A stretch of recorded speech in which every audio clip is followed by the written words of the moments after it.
Her mouth almost dropped to the floor. They were exhausted, having been on the road for a long time. All they wanted to do was to take the dog and go.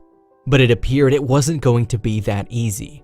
She couldn't fathom why a shelter would refuse to let a dog be adopted, and her temper started to rise. She was not going to take no for an answer. And when the shelter finally let her come in to see him, she understood everything. Jess Williams had been waiting for this moment for a really long time. She loved dogs and she couldn't wait to have one of her own. But unfortunately, that dream had to be on hold for a few years.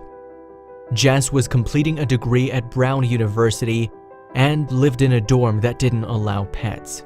Finally, graduation day came, and with it, a big change in her life. Luckily, she was not alone.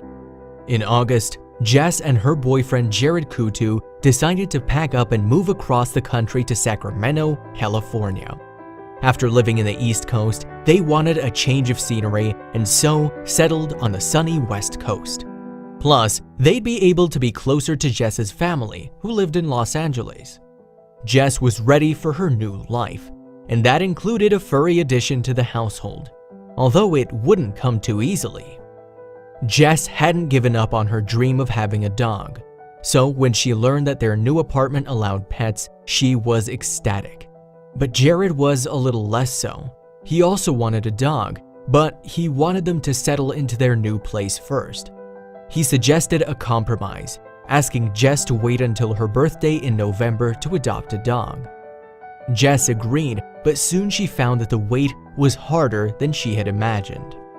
All that Jess could think about was getting a dog. She woke up and went to bed with that single thought on her mind. It was driving her crazy. Finally, she couldn't take it any longer. She went online and started looking at photos of shelter dogs. "I'll just browse," she said to herself. She thought this could help her get an idea of what kind of dog she wanted. But her casual browsing didn't last long. One day, she came upon a picture that changed everything. On a website she was browsing, Jess came upon a picture of a dog named Benji. He appeared to be a mixed breed, and the website said he was picked up as a stray and had been at the shelter for 10 days. He also had a bad flea allergy that made him lose most of his fur. But what caught Jess's attention was the sorrowful look on Benji's face. "I'd never seen a sadder dog and knew we couldn't leave him there," she explains. She decided she wanted to adopt him. But what about her agreement with Jared? Jess showed Jared the picture of Benji and told him they had to adopt him. She felt bad about breaking her promise, but it was clear to her that this dog needed to be taken out of the shelter. Jared hesitated, but he eventually agreed to adopt Benji. Looking at the picture, he knew he would have felt really guilty if he said no. So they started making preparations for the adoption. But there was one big problem. The website listed the shelter's location in Los Angeles, which is almost 400 miles away from Sacramento. It seriously complicated things, but Jess was undeterred. They were both avid travelers and had made long drives before. Seeing how determined she was, Jared relented. And so they set off on a 6-hour drive to meet Benji. But there were more obstacles waiting ahead. The couple finally made it to Los Angeles and found the shelter. They walked in and told the attendant that they had seen Benji on a website and wanted to adopt him. The shelter staff stared at them awkwardly for a few seconds, hesitating to respond to their inquiry.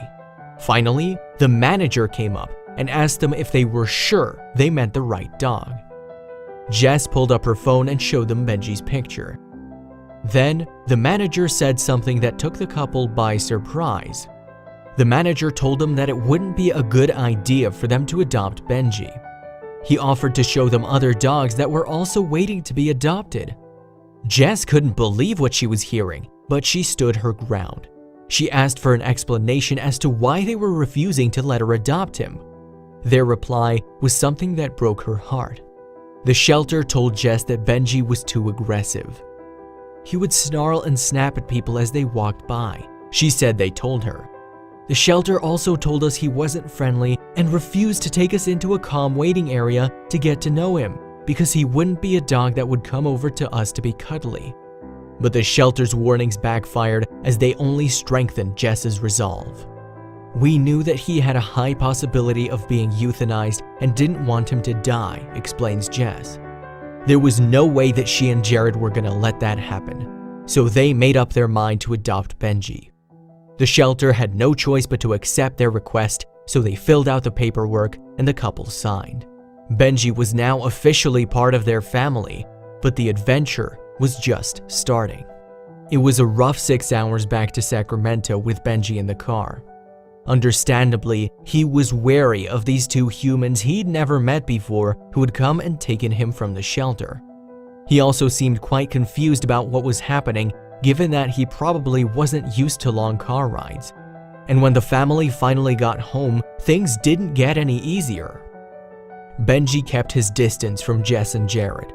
It was clear that this poor little pooch had been hurt by humans before, and he didn't trust them anymore.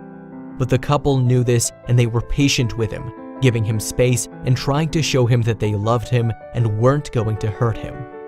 A few days passed, and he started to realize he was safe. And then something incredible happened. 3 weeks after bringing him home, Benji was a completely different dog. He loves to come up and lick our faces and play with his toys, says Jess. He's such a goofball now. He has crazy zoomies after he gets bathed. He'll also start barking the second we get in the car, as if to say, "We have to start moving, let's go." He loves tagging along wherever Jess and Jared go, but he's also happy cuddling with them at home. They had faith in Benji from the moment they saw him, and it looks like he was proving them right.